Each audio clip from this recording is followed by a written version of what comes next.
pasada iniciamos con el curso teórico-práctico de la investigación en la ciencia de la salud, una visión ética y científica.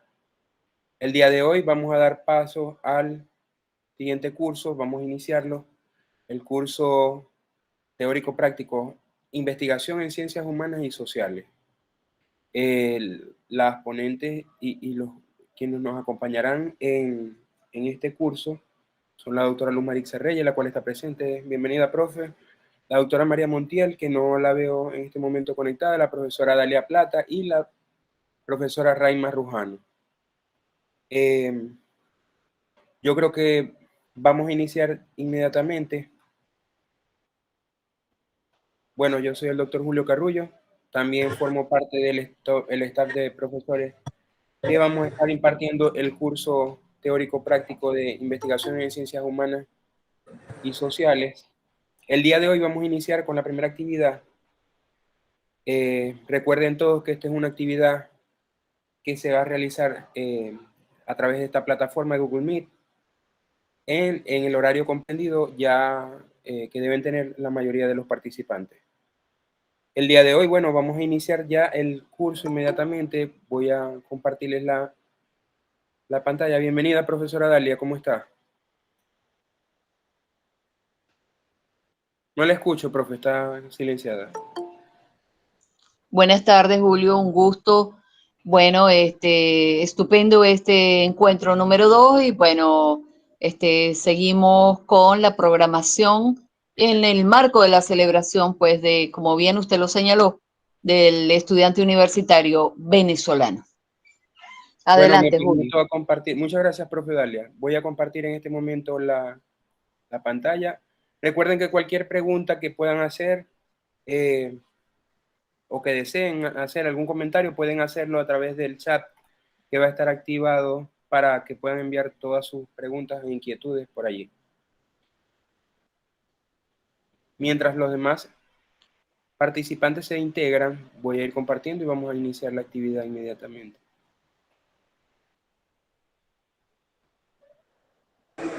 Dalia. Dígame. Bueno, me da paso. Iniciamos. ¿Ya? Aló. Aló, Dalia. Aló, dígame.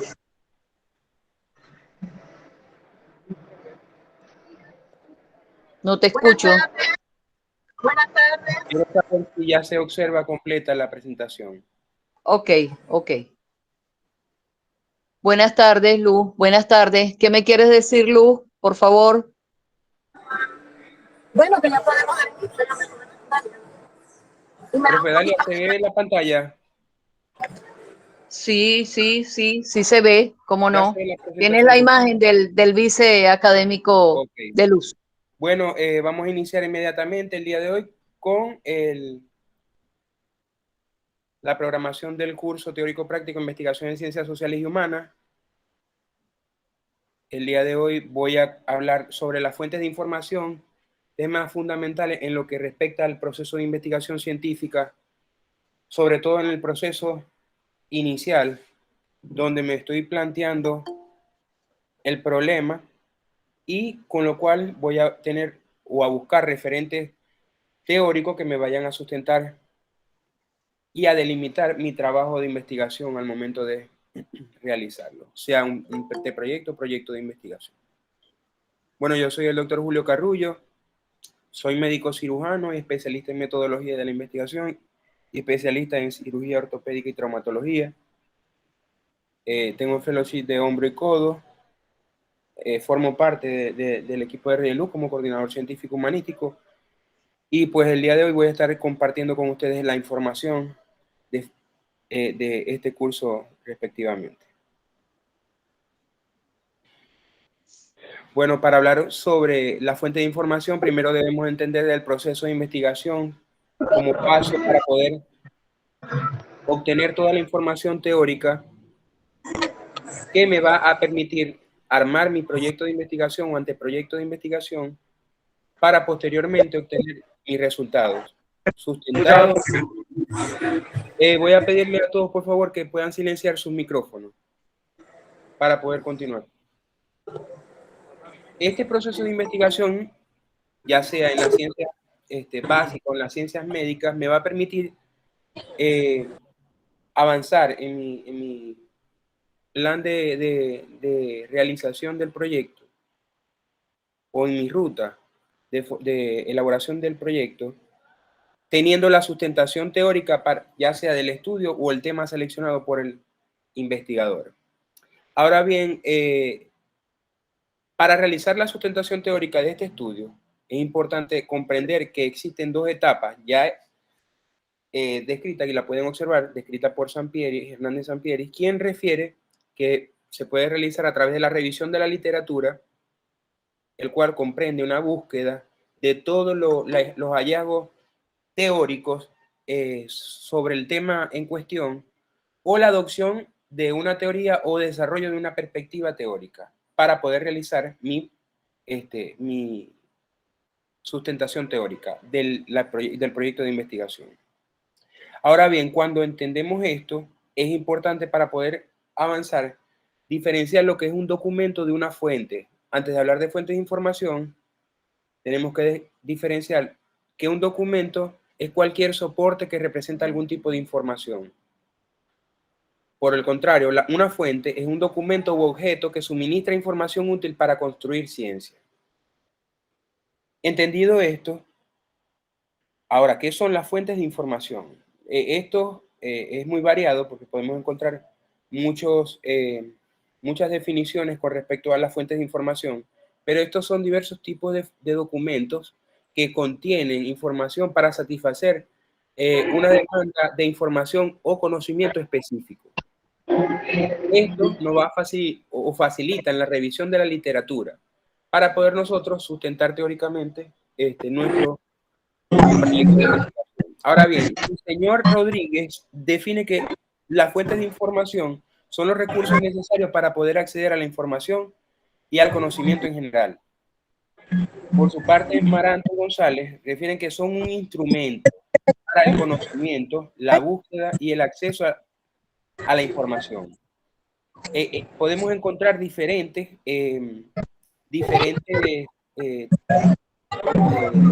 fuentes de información dependiendo del tipo de nivel de búsqueda que nosotros vayamos a realizar.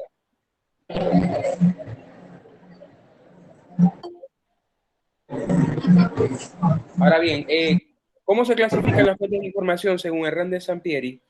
Él las clasifica como primarias, secundarias y terciarias. Y aquí quiero hacer hincapié para que nosotros tengamos en cuenta las diferencias entre cada una de ellas y sepamos dónde estamos ubicados al momento de tener o realizar una búsqueda de alguna fuente de información. Las fuentes de información primaria proporcionan los datos de primera mano. Contienen información original, son el resultado de ideas, conceptos, teorías y resultados de investigaciones. Esto es un tipo de fuente de información importante, ya que son los artículos, hace mucha referencia a los artículos científicos, y entre ellos, estos ejemplos, tenemos los libros, monografías, publicaciones periódicas, artículos científicos, tesis, patentes de investigación, trabajos, conferencias en congresos, publicaciones oficiales y sitios web específicamente. Además de esto, se anexan las opiniones de expertos. Estas fuentes de información primaria nos van a ofrecer como ventaja información de primera mano. ¿Tienen alguna o cuándo se puede usar durante el proceso de investigación en cualquier momento de su proceso? Puede ser al inicio de la investigación, desde que se realizan el planteamiento o el título, o antes de realizar proponer el título tentativo. Puede hacerse después, en cualquier momento del proceso de investigación. Por su parte, tenemos la fuente de información secundaria, que según Hernández Sampieri, hace referencia a que consiste en publicaciones, resúmenes y listados de referencia publicadas sobre un tema específico. Estas son las que ya se han procesado o ya han sido procesadas de la fuente primaria y han sido manipuladas. Por ejemplo, tenemos bases de datos, revisiones sistémicas, resúmenes, sitios web, enciclopedias, censos, anuarios, atlas, incluso los diccionarios se pueden incluir en esta clasificación secundaria. Estas fuentes de información secundaria nos van a facilitar a nosotros el acceso a las fuentes primarias, ya que a partir de ellas podemos ir hacia las fuentes primarias, pero tenemos que tener en cuenta que hay que familiarizarse con el uso de la base de datos para nosotros tener mayor cobertura de esta información. Y podemos nosotros, para poder encontrarlas o para poder usarlas, debemos primero encontrar las fuentes primarias. Por su parte, las fuentes de información terciarias, estas van a recolectar fuentes de informaciones tanto primarias como secundarias. Ellas se utilizan para buscar datos o obtener alguna idea general sobre algún tema. Fíjense que no hace referencia a algo específico, sino general, sobre algún tema. Estos son documentos que, pues, reúnen nombres y títulos de revistas u otra publicación periódica que comprende, pues, fuentes de segunda mano, al igual que la secundaria. Entre ellos se encuentran algunos ejemplos, como bibliografías de bibliografías, guías de obras de referencia, entre otras que nos van a facilitar a nosotros recopilar más fuentes especializadas y puede conocerse alguna fuente secundaria como antecedente también al momento de utilizar este tipo de fuente. Alguna desventaja con este tipo de fuente de información, hablo de las terciarias, es que puede estar desactualizada al momento de referenciarla o al momento de consultarla. Ahora bien, este cuadro o esta información que les presento es la manera en que Hernández Sampieri refiere, bueno, lo que estaba comentando, clasifica los tipos de fuentes de información como primarias, secundarias y terciarias, y dice que las primarias hacen o hablan sobre la información original de primera mano, como lo comentaba, pero también información original resultado del trabajo intelectual del investigador. Por su parte, la secundaria ya tienen contenidos procesados de una fuente primaria, ya han sido manipulados, como también productos del análisis e interpretación de una fuente de información primaria. Aquí hacen mucho referencia con los reviews de los metaanálisis, por ejemplo, como fuente primaria. Y el tipo de fuente terciaria ya se utiliza para buscar datos o para tener alguna idea general sobre algún tema específico, según Hernández Sampieri. Bueno, con respecto a los diferentes buscadores o bases de datos, yo hago referencia en la imagen superior izquierda al servicio o a Serviluz, el cual es la biblioteca que contamos en la Universidad del Zulia y la cual también se utiliza o sirve como base de datos, pero física. Va a ser la diferencia con otros tipos de base de datos, ya que en Luz contamos con esta biblioteca física que, bueno, nos sirve como una base de datos donde nosotros podemos obtener información específica sobre cualquier tipo de temas a tratar independientemente de la disciplina. Por su parte, tenemos pues la biblioteca digital Revisiluz, donde el portal ya es virtual, ya no es físico, sino virtual. Y fíjense que coloco los dos porque con la llegada de la pandemia se dejó de hacer tanto uso del buscador o de la base de datos que era Serviluz físicamente, entonces tuvimos que pasar ya a la modalidad virtual para poder nosotros acceder a la producción científica de Luz y poder utilizarla como base de datos para poder obtener información o fuentes de información que nos sustentaran nuestro trabajo de investigación. Hago referencia de la revista Redieluz, como lo pueden observar, porque también sirve como una base de datos, un documento que nos va a permitir a nosotros poder obtener información detallada y actual sobre diferentes áreas de formación, y la coloco porque tenemos el área de ciencias sociales y humanas, a propósito, donde podemos obtener información sobre algunos aspectos, podemos hacer revisiones de las diferentes áreas, ubicar por volúmenes y números la revista, a través de dicho portal de producción científica de luz. Y esto pues nos va a permitir obtener las referencias o fuentes de informaciones necesarias para poder nosotros utilizarlas al momento del proceso de investigación. Ahora bien, separo esto de Google, ya que esto es Google es un metabuscador, porque él contiene toda la base de otros buscadores. En él podemos conseguir todos los buscadores específicamente y bases de datos donde vamos a obtener información general de todo lo que podemos citar. Esto pues no es un buscador o una base de datos que se utilice de primera mano, ya que esto nos da una visión muy general, ya que si uno coloca alguna referencia o algún descriptor al momento de colocarla en el Google, te va a generar mucha información de la cual vamos a tener que cotejar para poder nosotros detalladamente ver qué es lo que vamos a utilizar de esa información obtenida. Pero ya cuando nos vamos a una base de datos ya establecida como tal, y es lo que se tiene presente, hago referencia específicamente de estos motores de búsqueda de acceso libre, por cierto, en la ciencia de la salud, para mencionarlo, ya que estos son ya bases de datos que tenemos con acceso a través del Internet, donde en algunos casos podemos obtener artículos o fuentes de información, ya sea primarias o secundarias, que nos permitan a nosotros poder utilizarlas para poder nosotros realizar el trabajo de investigación. Hago referencia a algunos: PubMed, Medline, SciFinder, Scopus, que son bases de datos que nos van a permitir de la ciencia de la salud obtener información actualizada y la cual vamos a tener a la mano para poder referenciar.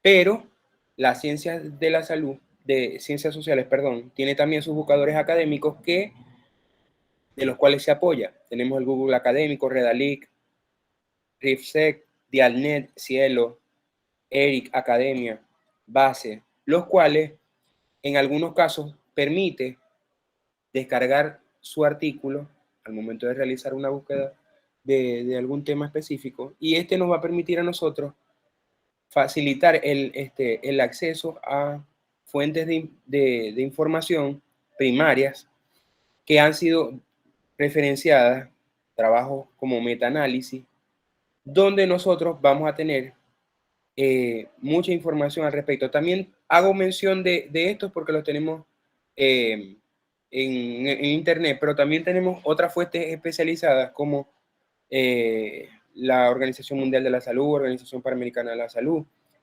específicamente que son del área de ciencias de la salud.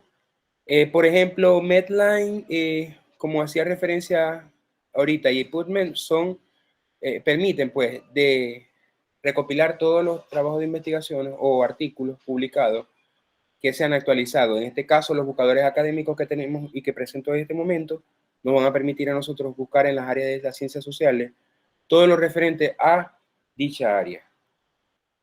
Ahora bien, ¿cómo realizo yo mi búsqueda de alguna fuente de información, ya sea primaria o secundaria? Ahora bien, tomé como ejemplo Dialnet. Es un buscador fácil. Aquí tenía la referencia, como la pueden observar, dialnet.unirioja.es. Ahí te va a dar la opción al momento de entrar en Dialnet, la opción de buscar documento o alguna revista específica. Recuerden que en la parte distal pueden observar toda la productividad que tiene la base de datos. Fíjense que tienen un número bastante elevado de revistas, de documentos y de usuarios que utilizan diariamente esta base de datos. Y asimismo se incluyen las tesis. Nosotros colocamos en buscar documento. En el caso específico, buscamos algún documento con un tema específico a tratar sobre tu trabajo de investigación. En mi caso, pues, yo busqué uno sobre el área de la salud, coloqué la tarea que como palabra, como descriptor, que me permita filtrar toda la información con respecto al tema que estoy buscando. Fíjense que aparece a un lado izquierdo, debajo de la tarea, dice filtros. Y ahí me puedo marcar para buscar si es un artículo de revista, tesis o libro específicamente hablando. Sin embargo, yo no marqué ninguno, pero me hace referencia a cualquier tipo de documento. Y aquí podemos observar cómo me referencia artículos de los cuales al momento de cliquear, nosotros tenemos la opción o bien de disponer solamente del abstract del artículo o bien, en algunos casos que no está disponible el artículo completo, tenemos la opción también de tener otros tipos de artículos donde nos muestra completo el texto del mismo. Aquí podemos observar cómo te presenta el artículo con toda la información necesaria para poder nosotros tomar la referencia, título del artículo, los autores, la localización, el idioma, los descriptores, el texto que te da la opción de cliquear. Uno puede darle clic en texto completo y automáticamente te selecciona, te descarga en la PC, te descarga el artículo. Aquí lo podemos observar con toda la información necesaria.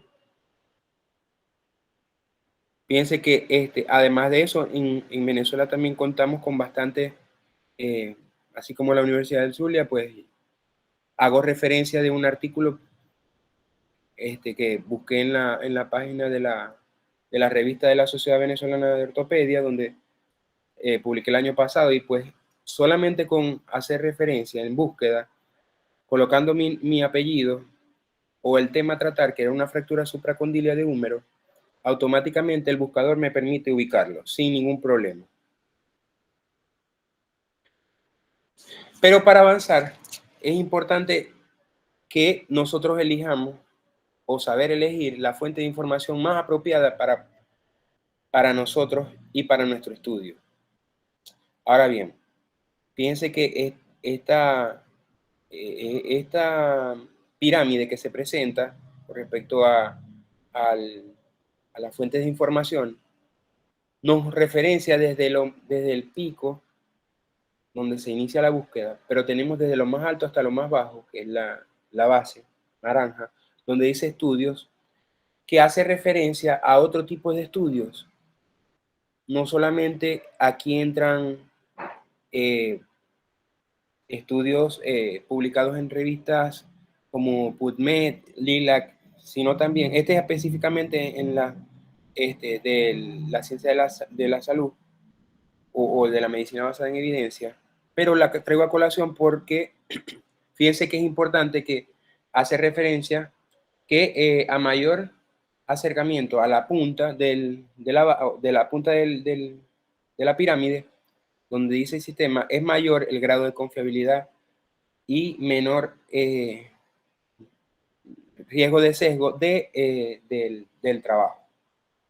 Entonces, tenemos desde estudios básicos, sinopsis de estudio, síntesis, sinopsis de síntesis, sumario y sistema.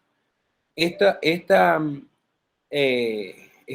pirámide, a medida que desciende, como podemos observar en la flecha, que es de menor a mayor, o sea, de menor, cuando disminuye el nivel, hace referencia a que hay un mayor riesgo de que ocurra algún tipo de sesgo o que exista alguna incongruencia o que sea más imprecisa la información que se esté dando o que la evidencia sea más indirecta, ¿no? Sin embargo, ya los modelos actuales ya han cambiado dicha pirámide para la medicina basada en evidencia. Lo hago referencia porque, como menciono, que entre más bajo el nivel hay mayor riesgo de sesgo, Aún así, los estudios tipo series de casos que se encuentran aquí en la base naranja, tipo estudios de casos y controles, estudios de corte y ensayos controlados aleatorios, ellos van a permitir realizar estudios sobre esos que se encuentran en el pico de la pirámide, como revisiones sistémicas y metaanálisis de ellos. Y fíjense que la pirámide en este sentido se invirtió y hace referencia a ellos, como pueden ver las líneas también están onduladas, porque eran muy rígidos al momento de considerar si existía o no riesgo de sesgo. Pero es que también es importante la información que se obtiene de estos tipos de estudios para poder realizar también estudios sobre los que se encuentran en el pico de la pirámide. Este modelo, pues, actual es del 2015, es bastante actualizado, de la medicina basada en la evidencia. Ahora bien, puedes ubicar y mencionar 5 bases de datos con la información que tienes a la mano y descargar un artículo actualizado. Eso se los voy a dejar como tarea para que la practiquen ustedes en su casa y puedan utilizar las diferentes bases de datos sobre las áreas, ya sea de ciencia de la salud como ciencias sociales y humanas. Bueno, gracias por su atención.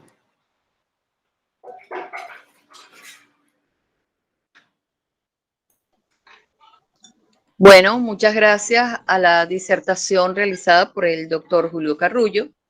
Una información enriquecedora, porque justo aquí estamos nosotros entregando un conjunto de herramientas que les va a servir a ustedes para el resto de su vida académica. Algo así como aprender para la vida. Quería saber si el doctor Julio quiere agregar algo más, ¿hay algún punto o al final? No, profe, por ahora no. Vamos a dar continuidad a la actividad. Ok, muy bien. Y recuerden que si van a hacer alguna pregunta, pueden hacerla a través del chat. ¿Oyeron? Así es, levantar su mano y bueno, entonces allí vamos a responder las preguntas al final de esta jornada. ¿Ok? Quiero darle la bienvenida a todos los que se van integrando en este momento a la clase. Y bienvenidos y que sea de provecho. Vamos a dar continuidad, profe. Ok. Bueno, muy buenas tardes. En este momento, pues tengo el honor de participar en este curso teórico práctico donde nosotros estamos todos abocados, todo el conjunto de profesores está enfocado hacia cómo lograr la información con ese recorrido de investigación que nos hizo el profesor Julio, pues diríamos que allí nosotros obtenemos y sabemos dónde ir, qué buscar, cómo buscar, para evitar aquellos momentos de incertidumbre, aquellos momentos donde nosotros quedamos así como, bueno, yo quiero hacer la investigación, pero no sé por dónde empezar. Entonces, las fuentes de información son determinantes para cualquier persona que decida hacer una investigación. En el campo académico, no podemos arrancar si nosotros no manejamos las fuentes de información. Las fuentes de información, cuán difícil sería que nosotros comenzáramos a trabajar, comenzáramos a redactar y nosotros no supiéramos por dónde realmente comenzar satisfactoriamente darle forma a este trabajo científico. Bueno, no sin antes, quiero decirles, bueno, les habla la profesora, la doctora Dalia Plata de Plata, soy profesora de la Escuela de Trabajo Social, de la Facultad de Ciencias Jurídicas y Políticas. También doy clase en doctorado dentro de la Universidad del Zulia como en arquitectura y el doctorado de URBE.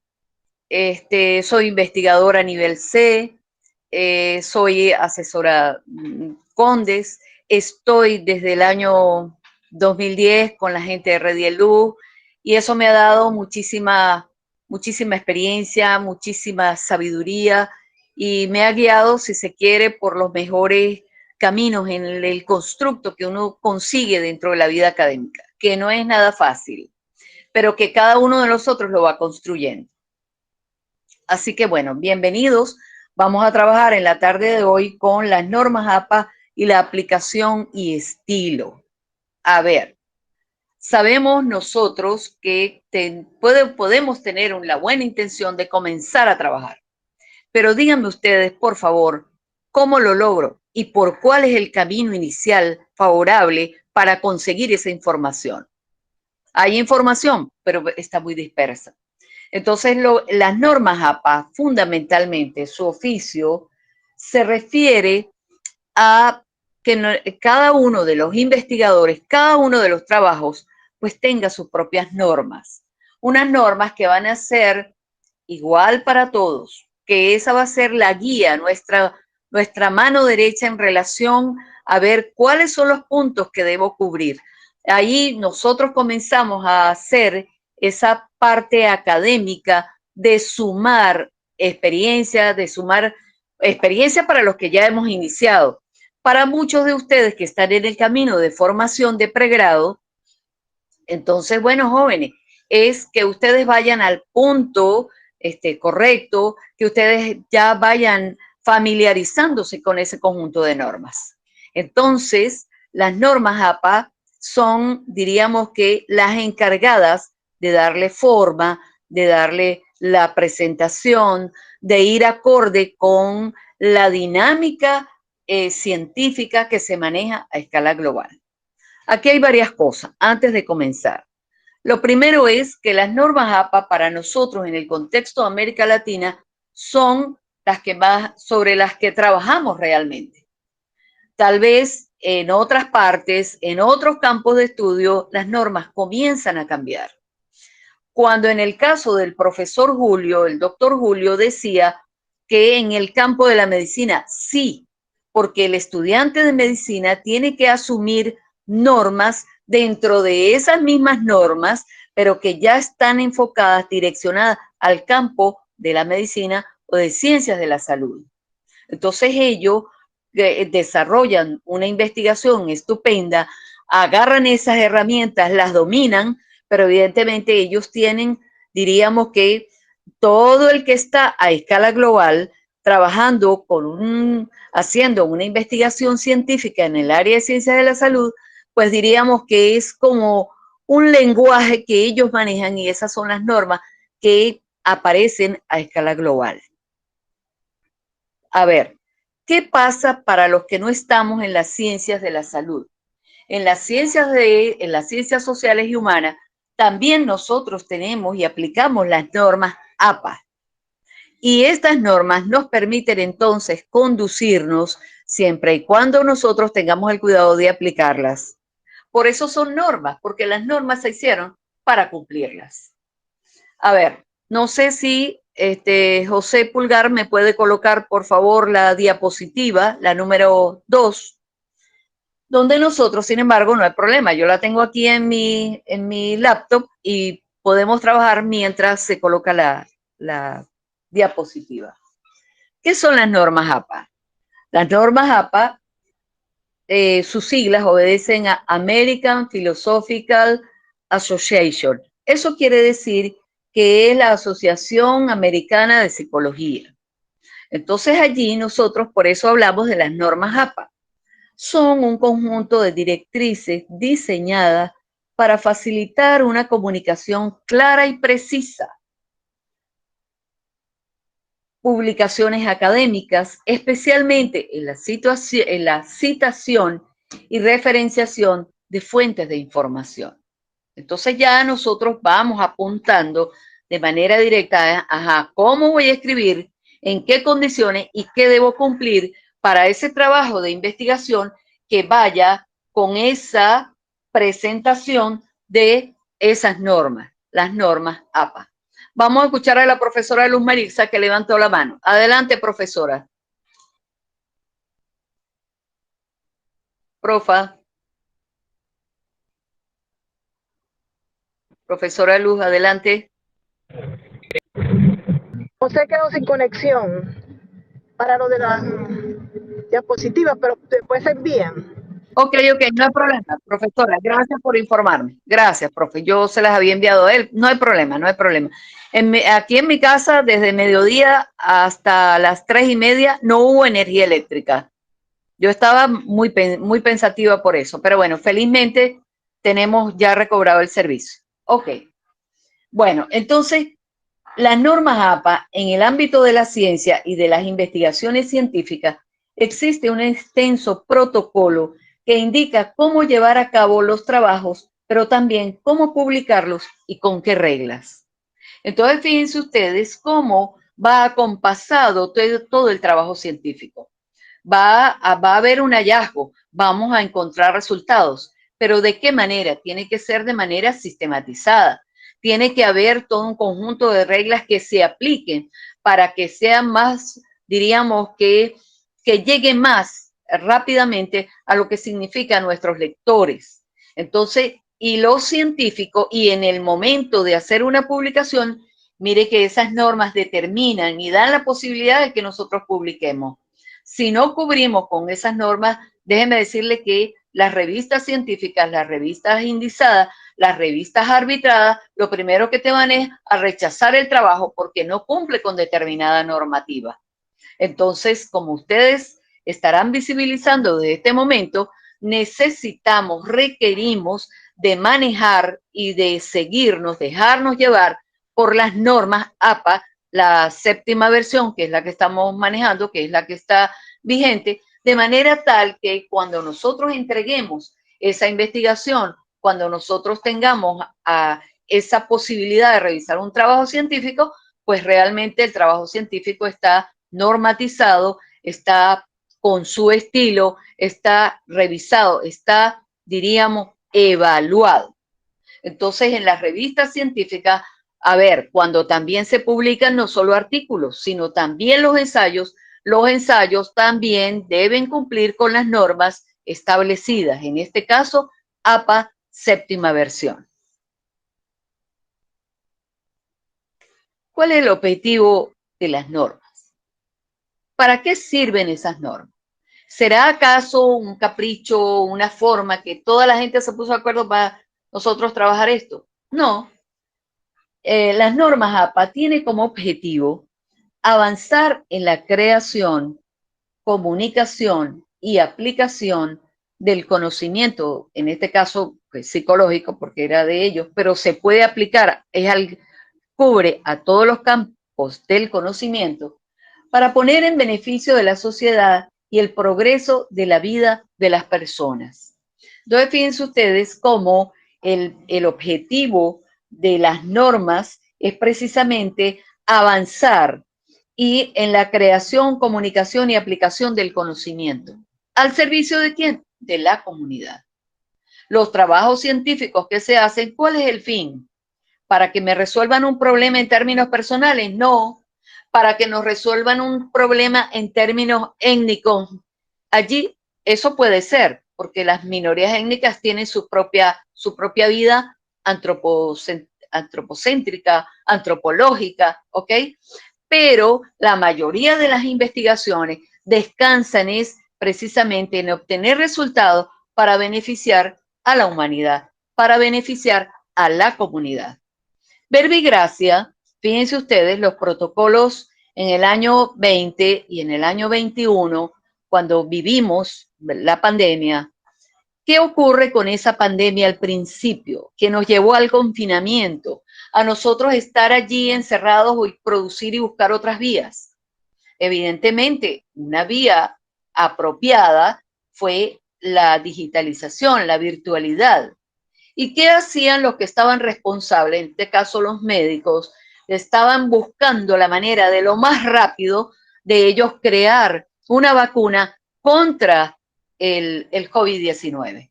Se llevaron su tiempo. Sin embargo, antes la Organización Mundial de la Salud decía que esas vacunas, como no teníamos la coyuntura pandémica, entonces, ¿qué hacían? Bueno, la experimentación se lleva sobre los 10 años.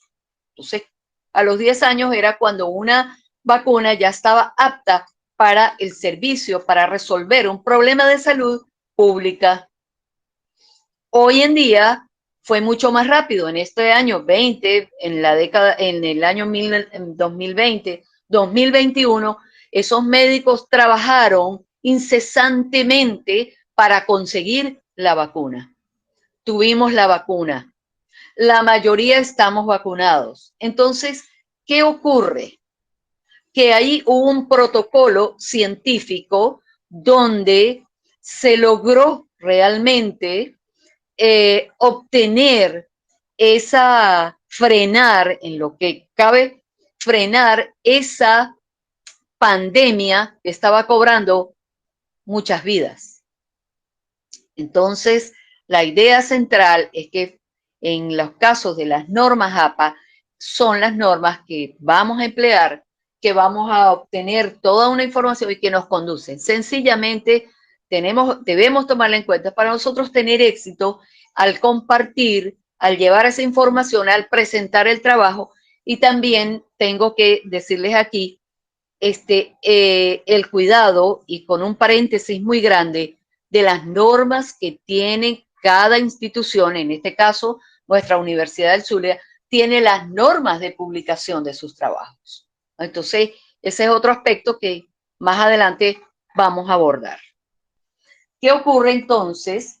Lo que se busca con las normas APA es realmente contribuir en la construcción de un trabajo científico con normativas específicas de citar, referenciar, así como ofrecer forma y estilo al presentar el trabajo de investigación. Entonces confluyen todas las fuentes de información que usted ha consultado a lo largo de ese recorrido de la investigación, pero ahora no es mostrarles como nosotros creemos, sino tenemos que asumir esas normas que nos van a dar la forma, el estilo, la presentación adecuada para que las revistas reciban nuestros trabajos científicos. Igual cuando hablo de los ensayos, igualmente debe cumplir con las normas APA para ser publicado.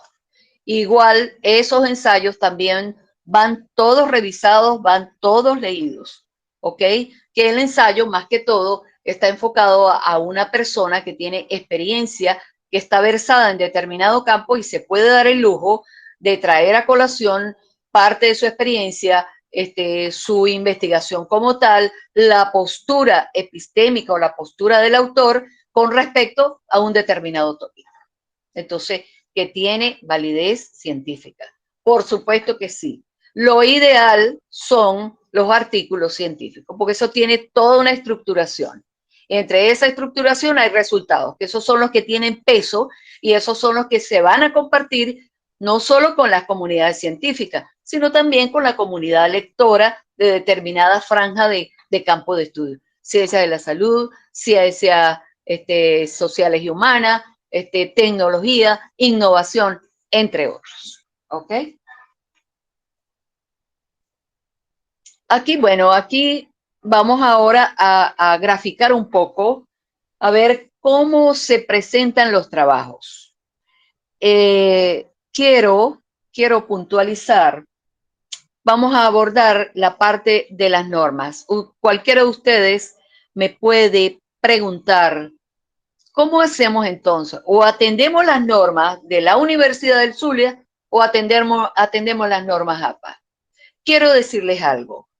La mayoría de esas normas están muy a la par, muy en la frecuencia académica de las normas APA. A ver, en el caso específico de nuestra Universidad del Zulia, van a haber algunos cambios, porque ellas están elaboradas desde el año 2012. Entonces, del 2012 para acá han habido modificaciones, cambios. El mundo cambió desde el 2020 para acá. Que no nos hemos ajustado, que estamos en vías de que ya otros ya lo lograron. Bueno, eso lo va haciendo cada quien de acuerdo a su frecuencia, pero el mundo cambió.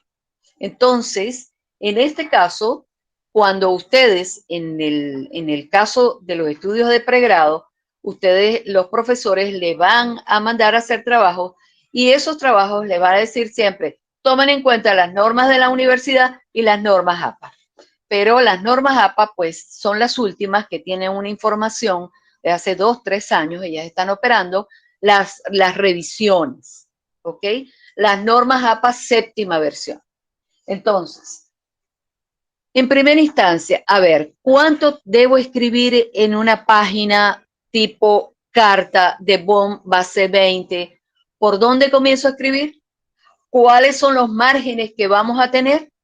Entonces allí debemos estar muy claros y preparar nuestra máquina antes de nosotros empezar a descargar el trabajo, porque estamos en el trabajo de la forma y el estilo vendrá después. Pero primero tenemos es dónde lo vamos a descargar, en qué condición. Si lo hicimos en Word, sí, muy bien, pero aquí vienen las medidas. Los márgenes, que es superior, inferior, izquierda y derecha, según las normas APA, lo tenemos en 2,54 centímetros, igual para los 4 márgenes, por así decirlo. Entonces, el trabajo ya nosotros vemos que ya tiene diríamos, una uniformidad. No vamos a tener páginas que van a comenzar 2 espacios de su parte inicial.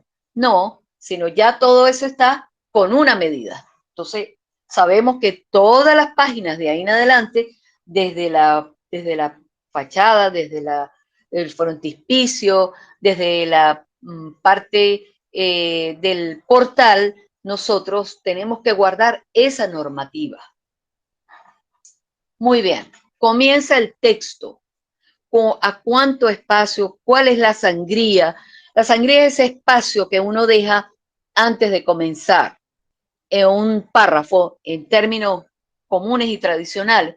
Entonces uno deja un espacio. ¿Pero cuánto es ese espacio? Para nosotros manejar lo que se va a repetir a lo largo del trabajo. Entonces ese espacio, la sangría es de 1,27. Entonces, todo el trabajo de nosotros tendrá, hasta incluyendo las citas, tendrán esa sangría, la sangría francesa se le denomina, y esa sangría tendrá 1,27 centímetros. Entonces, un espacio 27 centímetros es lo que vamos a tener a lo largo del trabajo. Entonces, ya nosotros sabemos que esa es la forma. No vamos a encontrar trabajos que van a tener 35 líneas escritas, 45 líneas escritas, no, porque ya ahí está una medida y todo va a caer dentro de esas medidas. Los gráficos, las tablas, las figuras, las imágenes, todas estarán enmarcadas diríamos, dentro de esas medidas.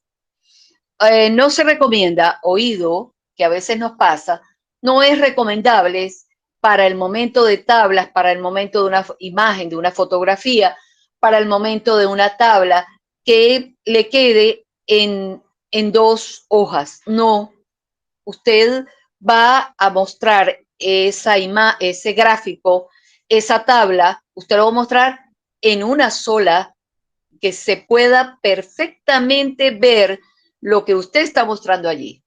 Entonces, no que la mitad del trabajo o la mitad de la tabla va al final de la página tal y en la siguiente página finaliza, no. Eso ya implicaría que de nosotros no tenemos el dominio de esas normas. Usted verá cómo se ajusta. Si amerita ajuste, claro que los amerita, pero los podemos hacer. Nunca, nunca partan la información y menos una imagen. Menos una imagen. Muy bien. Vamos a ver ahora, bueno, el tipo de papel va a ser tamaño carta, ¿ok? Dentro de esas tamaño carta, bueno, ellos muestran, en las normas APA te muestran tanto el ancho como el largo. A ver, ¿cuándo y dónde comenzar a escribir? Vamos a buscar el alineamiento al lado izquierdo. Vamos a buscar el alineamiento al lado izquierdo. Guardando, a ver, para el título, al lado izquierdo. los títulos usualmente al lado izquierdo en negrita. Van todas en mayúscula, no, solamente la primera palabra, la primera letra, perdón, la primera letra es la que va en mayúscula, todo lo demás en minúscula. Puede ser también que ustedes tengan un título donde hay palabras significativas para el trabajo que viene después de ese título, para ese análisis. Entonces, ustedes pueden colocar en negrita alineado a la izquierda. Estamos hablando de las normas APA séptima versión. El interlineado. ¿Cómo hacemos con el interlineado? Hay en algunas partes donde nosotros podemos manejarlo a espacio simple, a espacio y medio, a doble espacio. ¿Qué dicen las normas APA? A doble espacio. Hay algunas cosas que a mí hasta me han sorprendido, siendo honesta con ustedes, porque ellos inclusive, a veces ellos mencionan hasta el mismo resumen. Sin embargo, nosotros ahora mismo en revistas científicas, en las publicaciones, nosotros vemos alrededor del planeta, vemos que todas las revistas siguen mostrando el resumen a un espacio simple.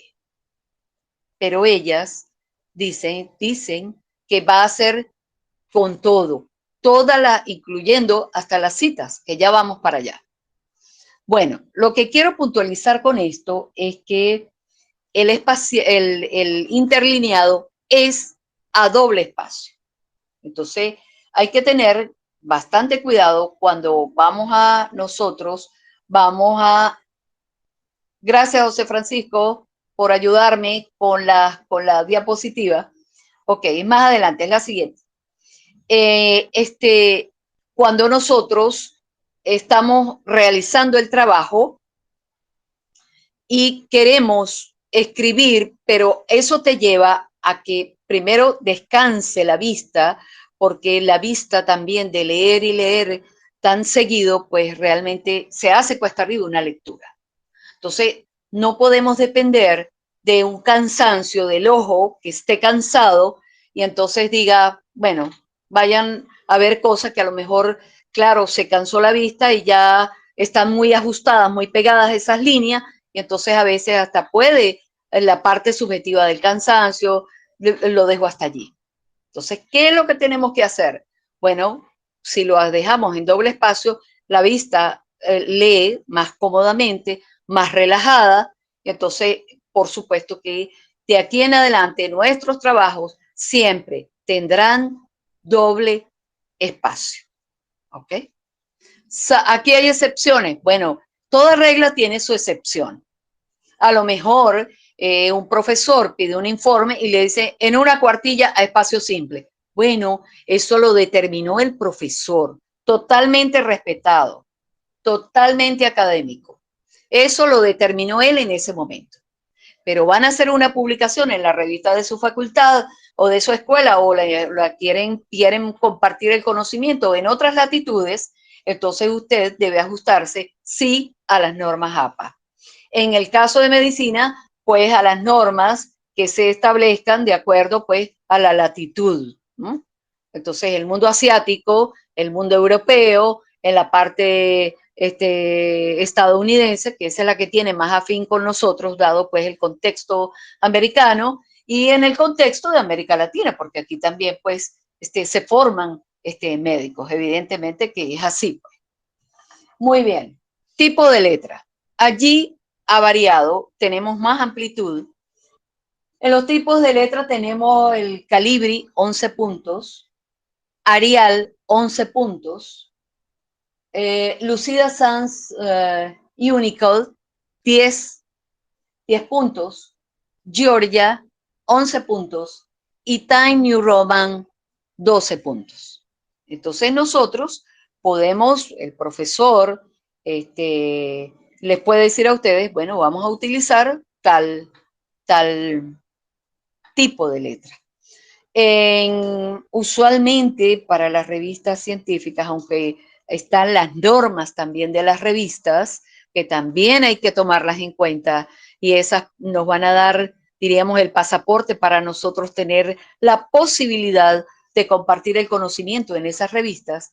Entonces, se respetan, muchas ocasiones se respetan las normas que tiene la revista y en la mayoría de los casos coinciden, digamos así, en relación al tipo de letra.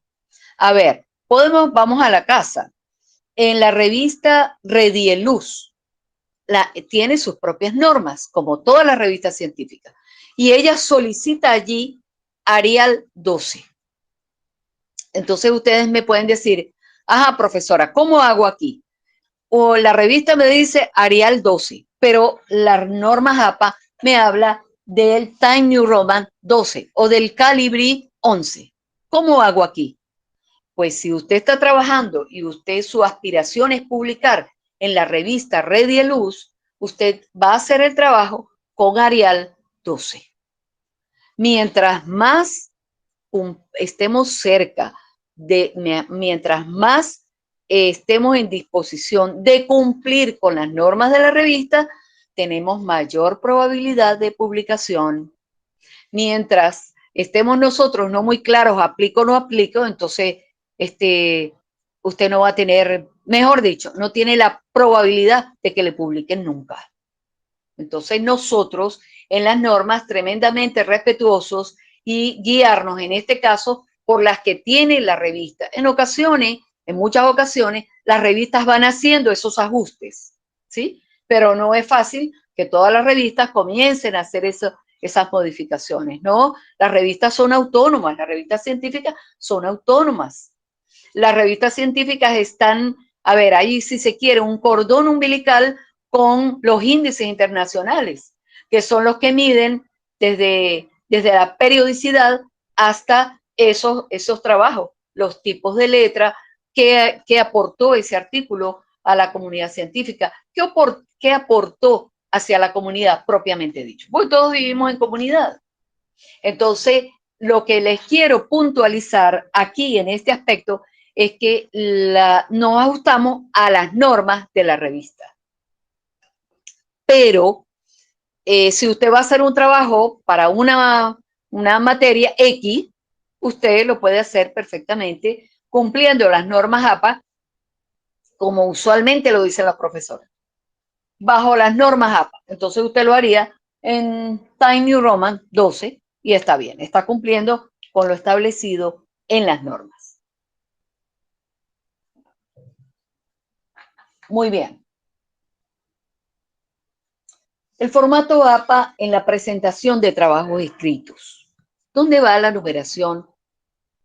La numeración, según las normas APA, va en el ángulo superior derecho. Allí nosotros vamos a colocar la numeración de las páginas. Ella establece que la numeración arranca desde la portada. Entonces, nosotros tendremos un trabajo de 20 páginas. Oído también a eso, porque te dicen el trabajo va a ser de tantas páginas, pero si ahora a mí me dice, aplicando las normas APA, que yo voy a numerar desde la portada, entonces eso quiere decir que antes uno la dejaba y contaba nada más donde comienza el contenido propiamente, ¿no? No. El trabajo tiene 20 páginas. Bueno, va desde la portada hasta las referencias bibliográficas. Incluye todo. Es a veces, si se quiere, como un error que nosotros cometemos muy frecuentemente. Entonces, en la numeración, según las normas APA, séptima versión, va en el ángulo superior derecho. Allí va el número de la página. ¿Y cómo hacemos con el título? El título va a ir centrado en negrita. Entonces, ya nosotros tenemos forma, ya tenemos medidas, ya tenemos la sangría, tenemos el número de página. Entonces, ya ese trabajo está comenzando a recibir la forma correcta, adecuada, según las normas establecidas aquí por las normas APA. Tienen que ser muy cuidadosos cuando ustedes pueden decir, yo trabajé con las normas APA y en la revista hay otra forma. No, usted debe cumplir con las normas establecidas en la revista. Una vez, esto es para el caso de publicaciones científicas, una vez que las revistas hayan hecho sus modificaciones, ellos considerarán cuándo es pertinente hacerlas, ¿ok?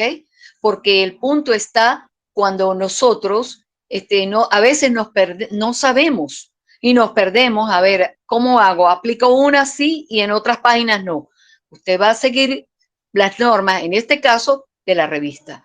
Si es un trabajo para entregarlo en una materia, un trabajo asignado por el profesor, entonces lo entregamos, y si él habló de las APA, de las normas APA, bueno, le estamos entregando tal cual lo hemos venido haciendo en la tarde de hoy.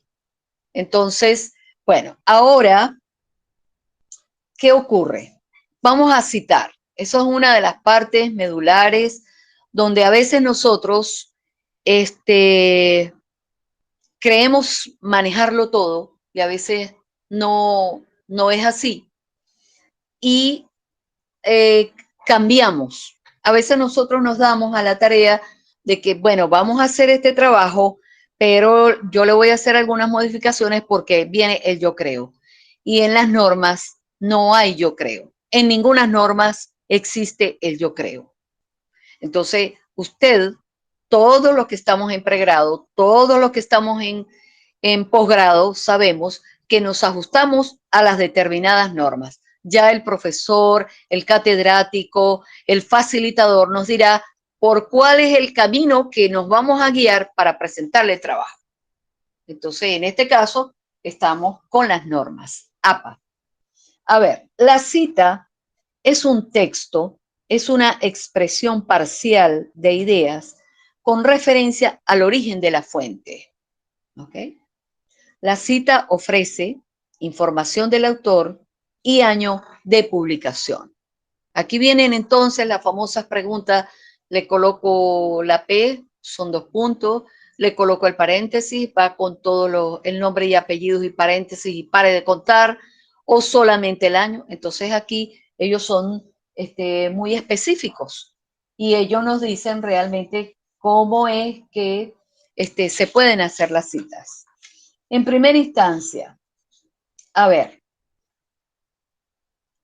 ¿para qué sirven las citas? Vamos a ver en primera instancia, ¿para qué sirven las citas? Las citas son ese soporte, esa sustentación teórica que un autor le va a ofrecer a mi trabajo de investigación. Entonces, ¿puede haber un trabajo sin citas? Claro que los pueden haber, pero el profesor se va a dar cuenta que usted lo hizo bien, lo manejó bien, pero careció de ese soporte, de ese aporte teórico que nos ofrecen esas fuentes que hablaba el doctor Julio, de las fuentes primarias, de las fuentes secundarias, ¿ok? Sobre todo de las fuentes primarias. Cuando nosotros hacemos citas, a ver, tenemos que ir, como bien lo explicó el doctor Julio, tenemos que ir hacia lo que directamente está apuntando. Cuando nosotros hacemos una cita, es lo que dice, a ver, Pérez 2022. Es lo último que hay de ese autor. Entonces, todas las veces que haya un trabajo científico, necesariamente tiene que ir, a ver, insertado, tiene que ir alimentado, tiene que ir reforzado con posturas de autores, independientemente del campo de estudio. Podemos estar en ciencias de la salud, que es igual para tecnología, para innovación, para las ciencias humanas, para las ciencias exactas. Entonces, diríamos que eso es lo que vale, el valor de una cita es ese peso que tiene el autor que usted espontáneamente ha elegido y que le va a dar consistencia, le va a dar fortaleza, le va a dar cientificidad a su trabajo de investigación. De manera que nosotros, en las partes de las citas, yo diría que esa es una de las partes vertebrales, donde las citas le va a dar ese brillo, esa consistencia científica a su trabajo de investigación.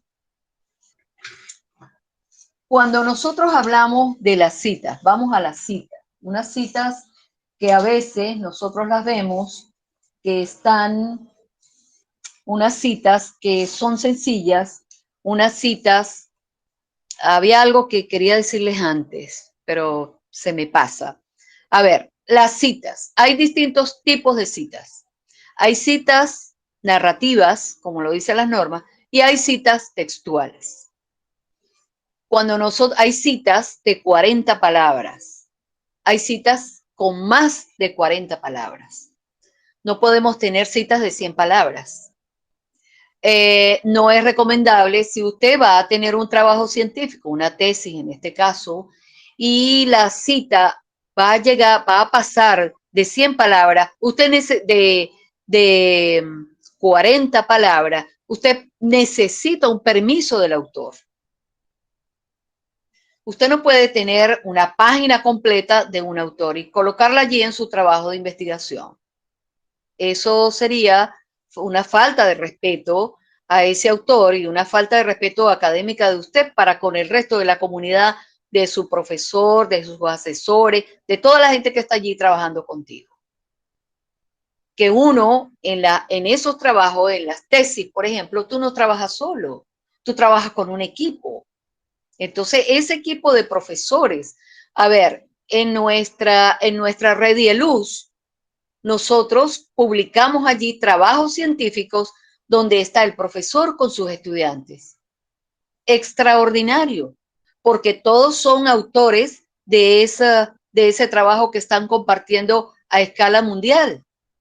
Y aparte de eso, el estudiante se ve, diríamos, respetado con sus créditos, que también lo merecen.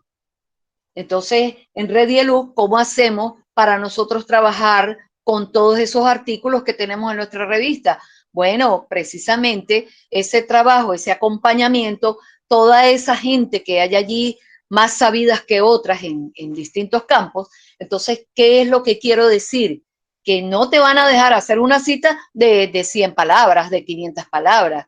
Por supuesto que no, porque ya ahí requeriría usted, como investigador, de un permiso, y ese permiso usted tiene que colocarlo en los anexos para que ellos se den cuenta que usted no está haciendo una vulgar copia, una página, unas ideas que usted, a ver, en criollo, si usted se está robando de ese autor y la está poniendo como suya. Eso es terrible. Entonces, tenemos que ajustarnos a las citas de 40 palabras o menos de 40 palabras. Entonces, eso es más significativo y eso se lleva, pues, perfectamente razonable. ¿Cómo hacerlo? Bueno, nosotros entonces tenemos las citas que están en 40 palabras, van dentro del texto. Se les abre comillas y van dentro del texto.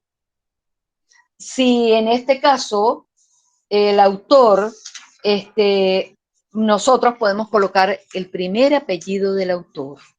¿Okay? A veces colocan nombres y apellido del autor y el año. Eso es un error. Tenemos que colocar en principio un apellido, el apellido principal del autor. A ver, aquí hay algo que también debo puntualizar. En nuestra comunidad, en nuestra sociedad venezolana, nosotros tenemos que es el apellido, el primer apellido de cada uno de todos nosotros, lo que tenemos, ¿ok? Los que estamos aquí tenemos mínimo un apellido. Ese es el apellido que va a ir para su trabajo de investigación. Pero, ¿qué sucede? Porque hay otros países, inclusive hasta del mismo contexto latinoamericano, donde lo valioso son los dos apellidos. Entonces, no. La norma establece que se va a colocar el primer apellido de el autor que usted está referenciando, que usted está citando. Vamos a puntualizar. En el caso de una cita corta narrativa, ok, aparece que esa cita, usted va a colocar el apellido del autor y entre paréntesis el año. En este caso, X autor. Ustedes le pueden poner el autor que ustedes consideren y sí, las palabras del autor entre comillas. Una vez cerradas las comillas, ustedes van a colocar entre paréntesis la P minúscula, que es lo relativo o lo que podemos entender como página, punto y el número de la página de donde usted lo tomó. Eso va entre paréntesis, ¿ok? Entonces, repito una vez más, en la cita narrativas, que son la mayoría de los trabajos que nosotros podemos hacer, tenemos entonces el nombre del autor y el año entre paréntesis. Y vamos conectando, ¿verdad? Sugiere que, señala que, entonces el autor tal, el comportamiento, la actitud tal, y todo eso va entre comillas. Una vez cerradas las comillas, viene, abres el paréntesis, P minúscula, punto, el número de la página y cierras el paréntesis.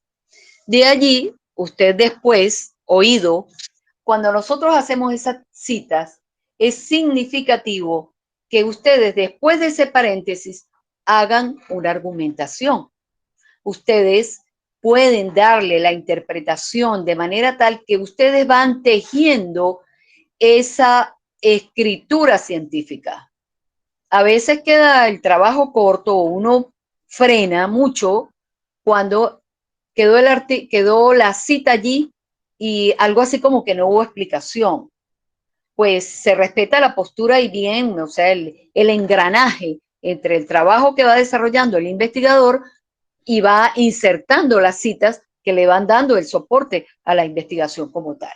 ¿Ve? Pero mi recomendación para los estudiantes, sobre todo de pregrado, es que no dejen esa cita ahí sola, pegada ya a algo que ustedes estaban diciendo. No, después de la cita ustedes deben argumentar para darle como más soporte a ese trabajo que ustedes están haciendo en términos científicos.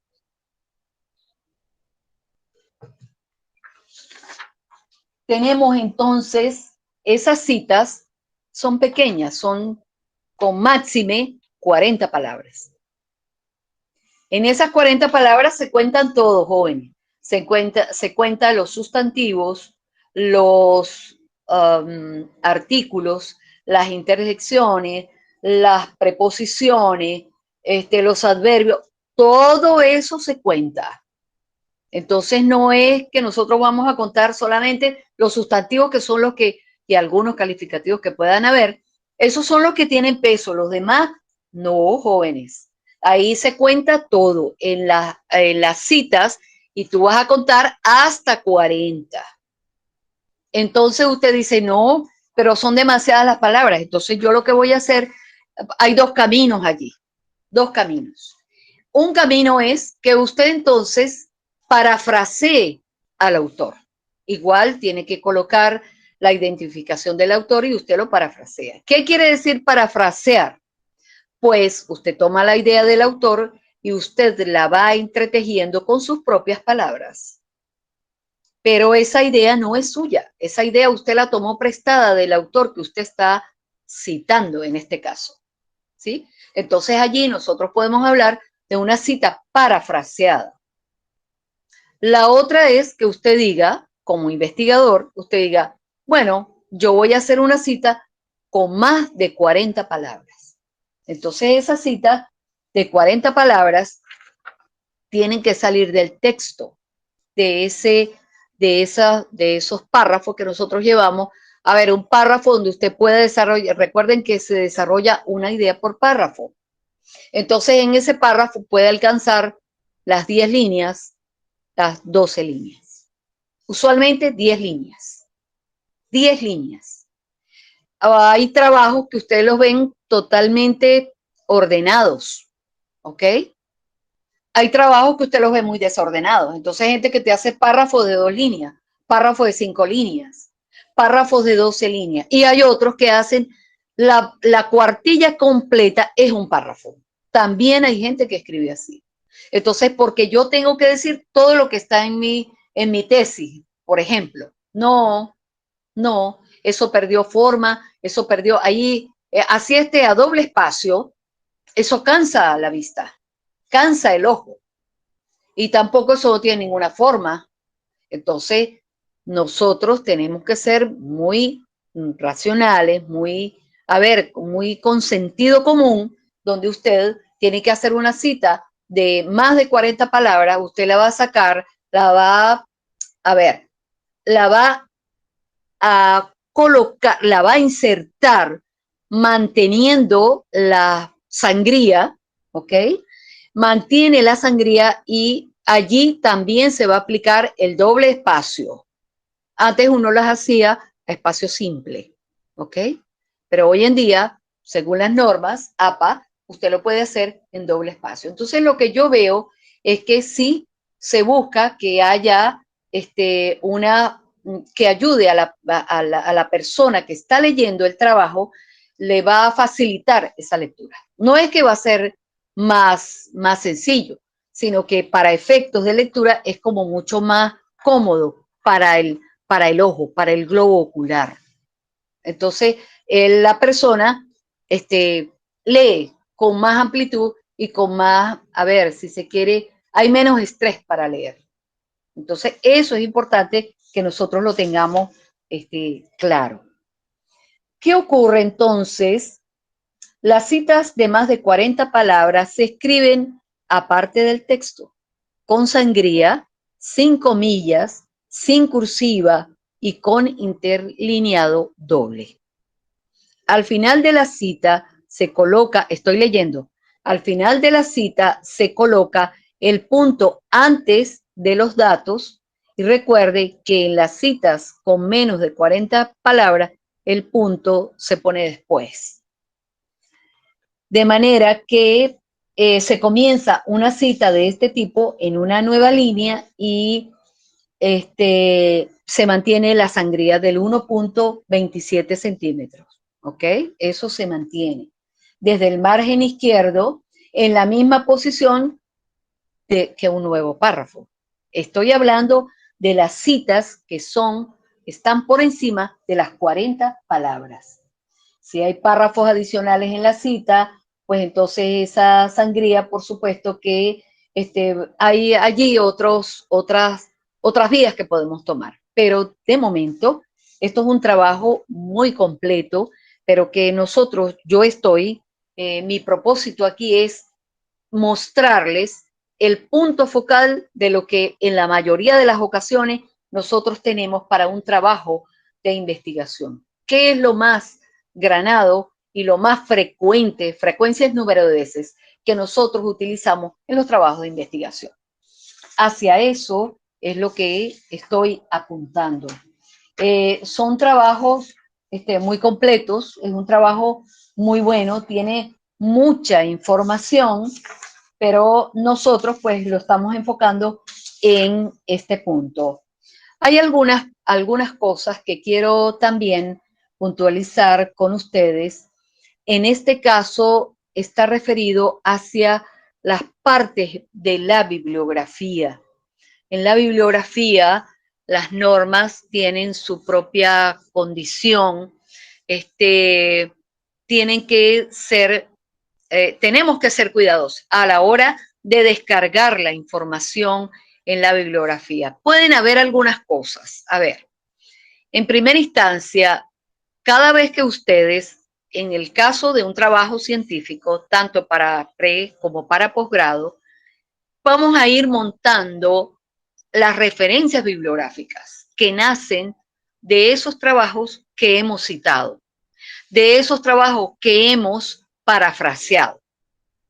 Allí es cuando nacen las referencias bibliográficas.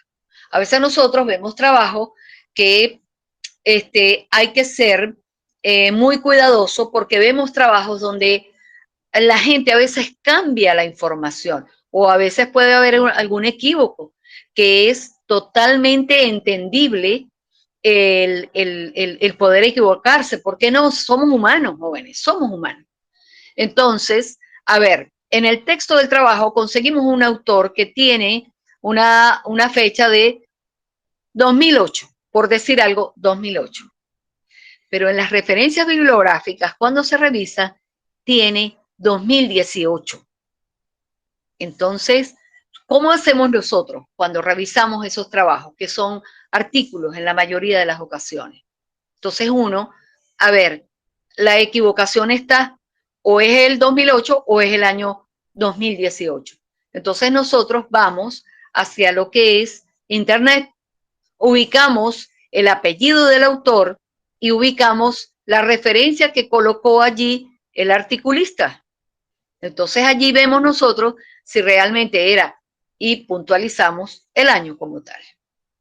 Entonces, para evitar este tipo de equívocos, ya cuando la gente está cansada, apurada, me dieron el plazo hasta mañana, si mañana a las 10 no está ya no puedo publicar. Entonces, para evitar esas cosas, lo vamos haciendo, lo vamos construyendo desde el principio.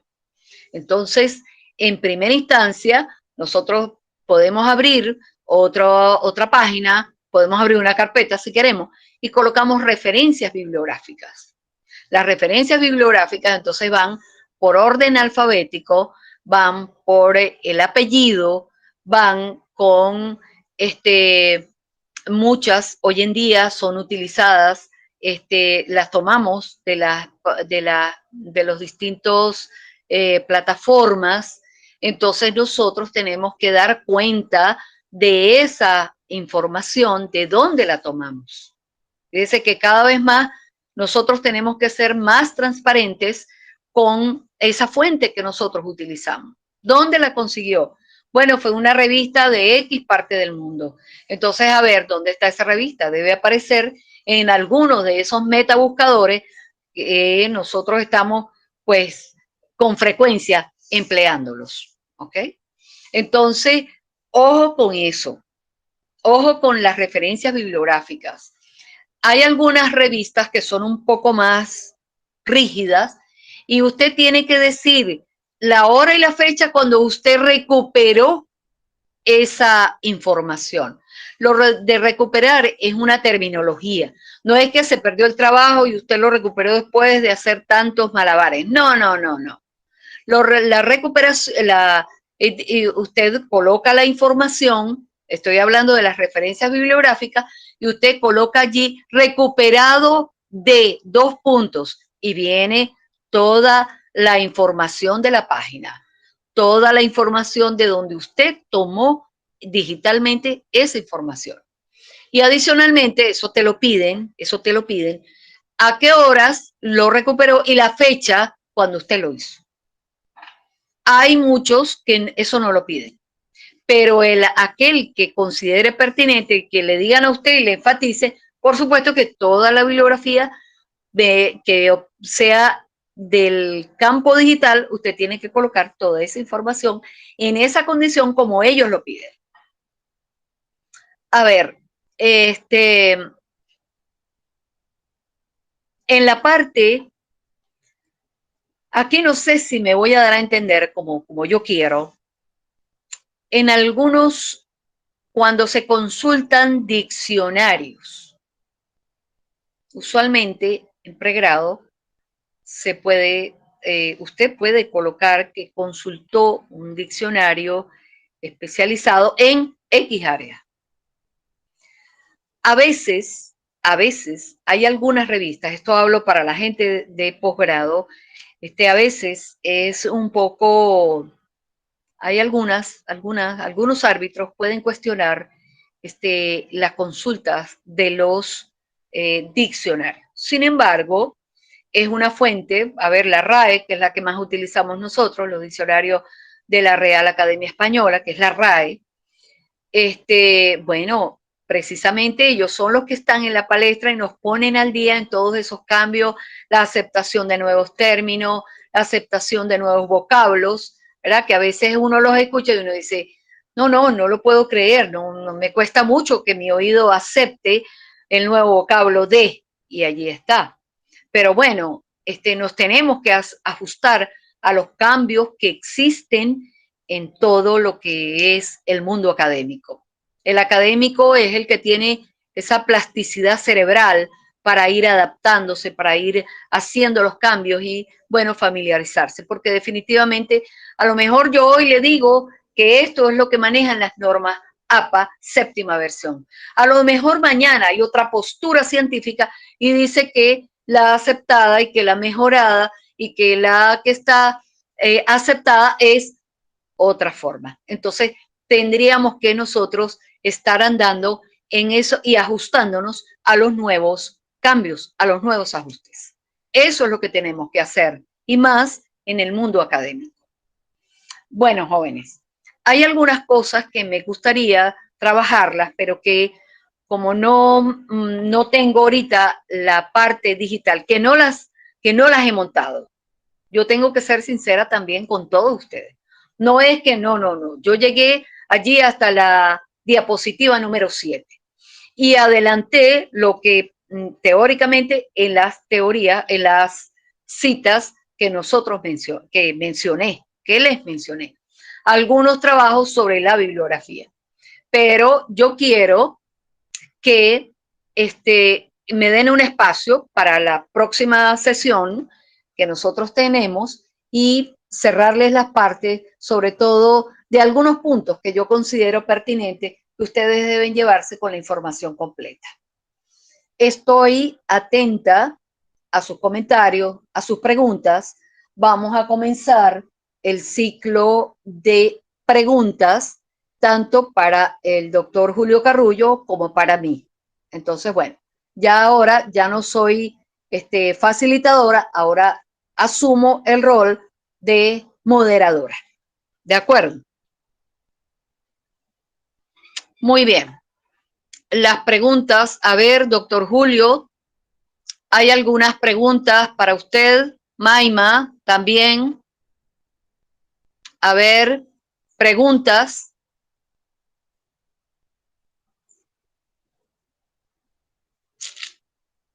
Julio. Estoy por acá, profe. Ajá.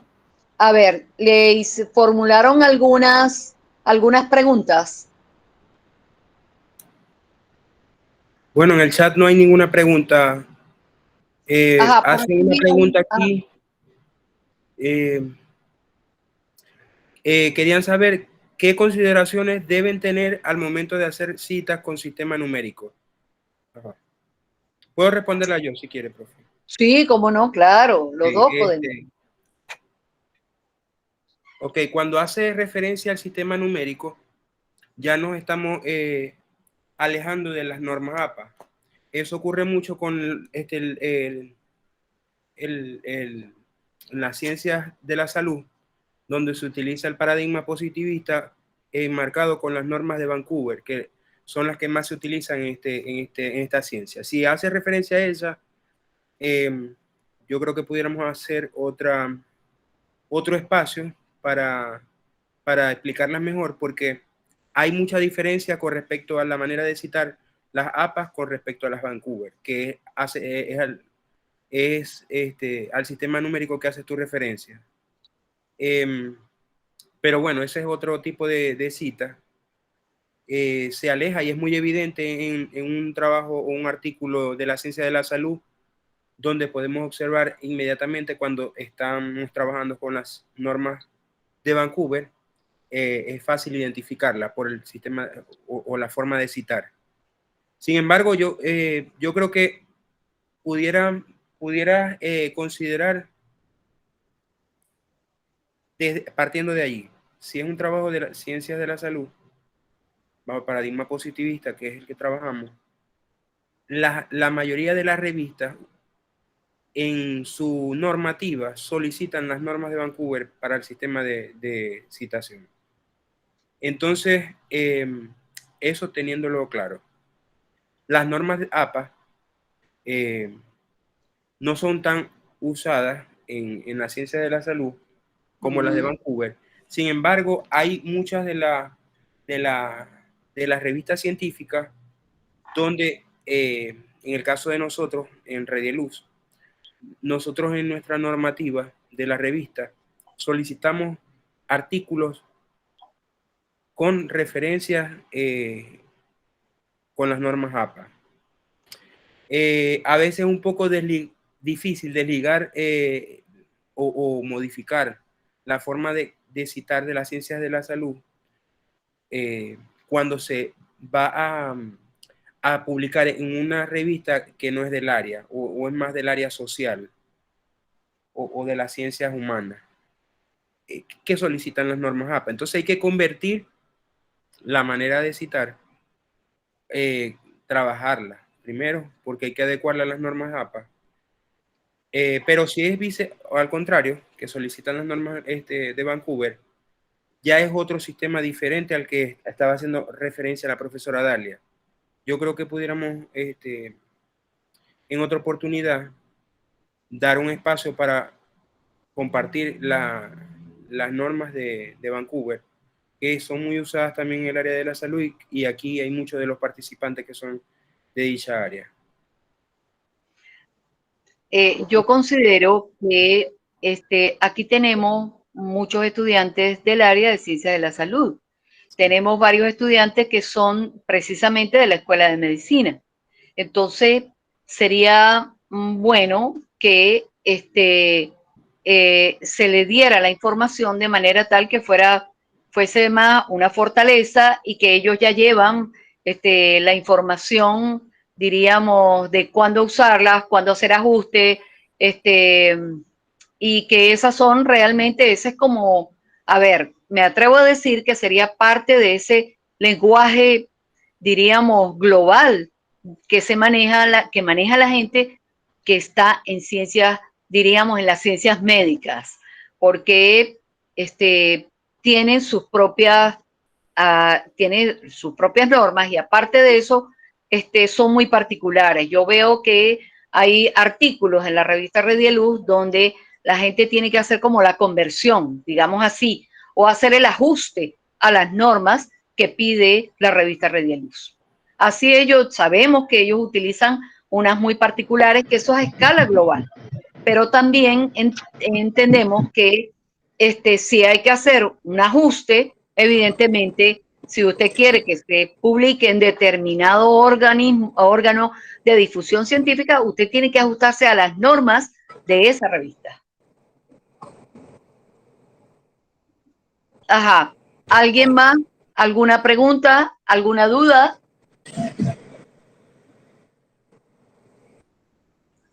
Profe, en el chat hay otra pregunta. Ajá. Bueno, dígame, por favor. Ok, profe. Dice, bueno, pregunta Eudi Parra. Bueno, con respecto a la cuartilla, ¿qué cantidad de palabras exactamente son? ¿O simplemente va a ser dependiendo de la orden? Eso, el número de palabras sería un poco precipitado desde mi ángulo, decirle que van a haber tantas palabras. Siempre hay, usualmente, las revistas científicas numeran, ¿verdad? Usualmente hay 40, 45, 53, pero todo depende del estilo que asuma el investigador. Usted mismo va obteniendo, recuerde que es interlineado y que tiene una sangría de 1.27 centímetros. Entonces, allí le va a dar prácticamente un aproximado de que usted vea lo que usted escribió, que esté plasmado allí. Y usted verá el momento cuando ya, de acuerdo a esas medidas que nosotros obtuvimos en relación a los márgenes, usted no puede salirse de esos márgenes. Entonces, ya cuando llegue usted a esa parte inferior de la página, usted necesariamente asume la siguiente página que va a tener las mismas medidas. Profe, fíjese que hay algo importante aquí cuando él hace esa pregunta, ¿no? Ajá. Porque eso varía mucho de la revista donde se está publicando o de las memorias o del libro donde se desee publicar. eso va mucho con la normativa, porque no todas las revistas manejan la misma normativa. Sin Así embargo, hay es. unas dimensiones de la página, de la cuartilla, que te hacen o bien reducir el espacio o no. Por lo general, Luz utiliza 3 y 2 centímetros en cada margen. Entonces, ya de por ahí te van dando un rango de lineado. Aparte del interlineado, no, que te va a disminuir menos líneas con respecto a los párrafos, ¿no? Pero es Sí. importante también al momento de hacer los párrafos, porque hasta eso hay una norma donde los párrafos no deberían excederse del número delineado. Y Así bueno, es. cuando tú haces la cantidad de palabras, yo me ubico mucho con el resumen, con el abstract, cuando él dice que si una cuartilla, ¿qué cantidad de palabras exactamente lleva? Por lo general, el abstract, que es lo primero que vamos a tener en el artículo, siempre que enviamos nosotros a una revista, el abstract debe adecuarse al número de palabras que ellos solicitan, que por lo general no debe ser mayor a 300 palabras o 250.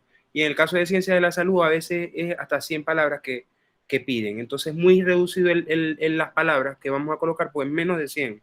No podemos excedernos. En el caso de proyectos de investigación, al momento de realizarlo, esto nos complica mucho en la redacción del planteamiento del capítulo 1, 2, 3, porque a veces queremos llenar o colocar todos los subtítulos y títulos en una sola lámina o una sola cuartilla, pero a veces se nos excede y queremos recortar eso, o a veces nos excede la página y continuamos en la otra, pero todo va a ser dependiendo del tipo de trabajo, de la norma de la revista y también del área de formación, porque no es lo mismo en medicina que podamos trabajar en un reporte de casos como en ciencias sociales o ciencias experimental o ciencias experimental o experimental de ciencias, perdón, donde ya hay una metodología diferente de la cual no podemos salirnos de la norma porque esa es la metodología que manejan. Entonces ya va a haber una forma diferente estructuralmente hablando. Ahora, si nos vamos con la ciencia de la salud, bueno, ya es más específico porque hablamos de abstract, el resumen, el abstract, y luego nos vamos a la redacción del caso y luego nos vamos a la descripción, cómo es. Pero varía mucho dependiendo de la norma y del tipo de investigación que se va a hacer también.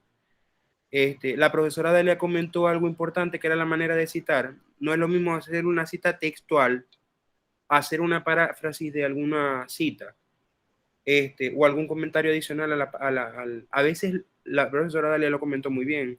El investigador quiere colocar toda la información o todo lo que dice el artículo, citándolo todo, casi todo, pero a veces no hay que colocar esas citas que no son personales, porque son citas referenciadas. Entonces el trabajo pasa a ser más referencial que más la propia opinión del investigador o lo que se busca, ¿no? Entonces hay que disminuir hasta eso, cosa de que podamos, incluso si es muy largo el texto o la cita, uno puede argumentarla o puede parafrasearla, como dijo la profesora Dalia, pero siempre citando, de manera que eso te va a dar menos número de palabras al momento de redactar en la cuartilla. Así es. Sí. No También, sé si... Julio, perdón, Julio, en relación a las citas de citas, Sí, eso también es importante que se maneje. Ajá, tú puedes decir algo de eso y me permites luego argumentar algo sobre esto. La cita de citas. correcto, profe. Bueno, profe, hay que tener mucho cuidado al momento de hacer una revisión de alguna fuente de información primaria, ya que, como comentaba, hay muchos reviews donde se hacen revisiones de otras investigaciones. Entonces ya no es el comentario, sale de la investigación original, sino que son fuentes secundarias, las cuales vamos a citar como si fuera la fuente primaria, y hay que tener mucho cuidado porque se debe respetar el derecho de autor en este caso al momento de citar. Entonces, hay, hay que ver muy bien al momento de buscar la cita donde te dice citado por, o sea que él está citado por otra persona, no es la fuente directa del autor. Entonces hay que tener mucho cuidado con este tipo de investigaciones porque tienden a confundir al momento de tomar la información y referirla como si el autor original estuviera diciendo la cita. Más bien es el comentario del que citó el artículo. Entonces nosotros pasamos a hacer una cita de otra cita. Hay que tener mucho cuidado con esto porque hay que manejar mucho el derecho de autor, ya que esto puede ser traer problemas legales. Sí, sí, muy bien, Julio, muy bien como lo reseñó, porque también debo decir que cuando nosotros hacemos citas de citas, primero se presenta lo que Julio nos termina de comunicar, totalmente de acuerdo con eso. Y por el otro, cuando nosotros hacemos citas de citas, cuando hay las evaluaciones de las revistas, eso no está bien visto en el exterior. Por los índices internacionales que nos evalúan, ellos consideran que las citas de citas es como, a ver, citas de citas donde hay, la misma gente se autocita. Eso no es saludable para la revista. Eso no es saludable para el investigador. Saludable es que otra persona te referencie. Ustedes dirán, pero yo tengo investigaciones de antes y yo me puedo referenciar. Bueno, si es su gusto, hágalo. Si es su gusto. Ya estoy hablando en términos subjetivos, pero objetivamente en los índices internacionales no es favorable para una revista donde consigan artículos de lo que mencionaba Julio. O sea, no es realmente la persona, sino cita de otra persona que citó. ¿Cómo podemos resolver este problema? Usted puede ir directamente a la fuente inicial. De esa manera, usted evita esa parte de cita de citas. Pero hay que tener, como lo dice Julio, hay que tener mucho cuidado porque esas líneas se difuminan muy rápido y entonces a veces la gente cree que, bueno, lo estoy diciendo yo, lo está diciendo el otro, entonces dice cita de cita. Mejor dicho, cuídense de eso porque no está bien visto y eso perjudica más bien a una revista.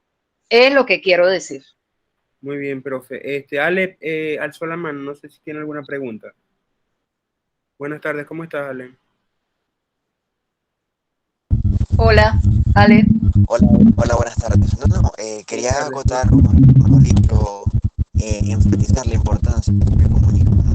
Porque es algo que me ha pasado mucho. A veces leo como tal artículos y veo que la información que yo veo necesaria, útil para mi artículo, lo que estoy desarrollando, pues pertenece a otro autor como tal y no a lo que está indexado en el artículo que estoy consultando. Entonces, pero muchas veces he intentado buscar la fuente primaria y simplemente los enlaces o los que arroja o la fuente de información no me llevo a eso en específico. Entonces, ¿qué recomendación darían como tal? A ver, no, Ale, no es, no sé si es mi teléfono, pero hay partes que no tienes buena señal, hay partes que se pierden de tu discurso, de tu pregunta, hay partes que las pierdo. No sé qué dices tú, Julio. Sí, no se escucha muy bien. Se Sé un pierde. poco que está buscando información en la fuente primaria y a veces no se consigue, pero hasta ahí quedé, no pude. Sí, exacto, hasta ahí, hasta ahí. Y él siguió hablando, pero eso se perdió. Yo por lo menos no lo escuché. Ok, y ahora sí se escucha. Sí, se escucha un poco mejor, dime. Ok, yo comentaba eso que ustedes refieren y es algo que me ha sucedido constantemente, es decir, estoy consultando un artículo y veo una información que es valiosa para mi propósito de investigación. Entonces, esa información pertenece a otro autor, el cual cita, ¿no? Entonces, al momento de buscar la fuente primaria, como le están recomendando, no logro ubicar el autor principal o de dónde fue extraída esa información porque la cita conlleva como tal, no está el enlace, obviamente no está, no he podido identificar el artículo principal. Sí, Entonces, te ¿qué entiendo, te recomendación entiendo. darían para poder llegar a esa cita primaria? Claro. Siempre si está citado, no sé si lo has leído en algún artículo, debería estar citado. Si es a manera de conclusión o resultado que he obtenido del artículo de ese autor, de alguna fuente secundaria, no sé, puede citarse de esa forma, con el autor. Pero si no consigue la fuente primaria, hay que tener mucho cuidado, no vaya a ser que no correspondan a ningún autor y se cite a alguien que en verdad no haya dicho eso. Pues. o aparezca en alguna monografía o un sitio web que no es académico ni corresponde a ninguna base de datos, que suele a veces ocurrir, sobre todo con comentarios por expertos que lo hacen en los diferentes blogs y salas de chat como comentarios, pero no hay una cita formal como tal. Otra de las formas en que se puede presentar es como comentario en alguna conferencia científica, pero hay que conocer la manera de citar para poder utilizar esa información también y citarla en tu trabajo. Si no se ubica la fuente primaria, se busca la información de donde se obtuvo y se verifica. Hay que tener siempre en cuenta que hay diferentes idiomas. Entonces, no solamente a veces con el idioma español podemos encontrar a veces lo que buscamos, sino que podemos utilizar otro tipo de idiomas y buscar otras bases de datos que nos permitan a nosotros poder llegar quizás a esa fuente primaria. Y recordar todo que al momento de enviar un trabajo a algún proceso de arbitraje, siempre la revista los miembros del cuerpo editorial siempre van a tener, o de árbitros, van a tener algún sistema de verificación para evitar que se den, hayan citas falsas, pues, o que se haga lo que es el plagio. Entonces se trabaja mucho eso, y eso lo que ayuda es que o se rechaza el artículo o se envía la comunicación al investigador de que hay que modificar eso. Pero siempre teniendo en cuenta que la revista nunca va a dejar pasar un error como ese. Así Entonces, es. aun cuando tú lo puedas citar, pensando que es una cita, quizás en la revisión que se hace durante el arbitraje te pueden encontrar el error. Y eso te lo hacen saber el cuerpo editorial o de árbitro. Profe, Sí. yo quiero despedirme. Disculpen que me Ajá. tengo que ir, pero tengo que ir un momento a la clínica, yo, profe. Ok. Bueno, muchísimas Todo, gracias al muchachos. doctor Julio Carrullo por su brillante Podemos ir disertación, saliendo, por podemos ir compartir, saliendo. ok, Bueno, ok, muchas gracias a todos los que por se compartir este espacio para ayudarnos con toda su experiencia y el background que tiene el doctor Julio Carrullo. Así que, bueno, muchísimas gracias por su atención, por compartir estos espacios, por recibir esas herramientas que todos los que estamos trabajando aquí en este curso es precisamente para mejorar la academia, para optimizar todas estas estructuras de cómo nosotros podemos compartir el conocimiento. Así es. Luz Bueno, Marita, ¿va a decir sí, alguna? yo quiero darle las gracias a la profesora Dalia Plata y al doctor Julio Carrullo por tan excelente disertación esta tarde. Y de igual manera, felicitar al grupo de estudiantes y profesores, si hay algunos, que se han concentrado para compartir con nosotros esta experiencia. Realmente lo que la profesora Dalia y Julio Carrullo han tratado el inicio de lo que es el abordaje favorable del proceso de investigación. Siempre ese proceso de investigación desde su inicio hasta el final va a estar soportado en estas fuentes de información y en las normas que rigen la estructura científica de los trabajos, la estructura científica de los documentos que se generan con el proceso de investigación. Entonces, bueno, sí, darle las gracias por estar aquí con nosotros y a la vez invitarlos pues para el próximo martes, ¿verdad? Así es, ¿verdad, Dalia? Que continuamos pues con este proceso formativo. Así es, profa, así es. Feliz De todas tarde, feliz maneras, tarde. Ujú. feliz Feliz tarde. Nos tarde. mantenemos comunicados por este medio. Muy buenas tardes. Muchas bendiciones para ustedes. Un abrazo. Igualmente.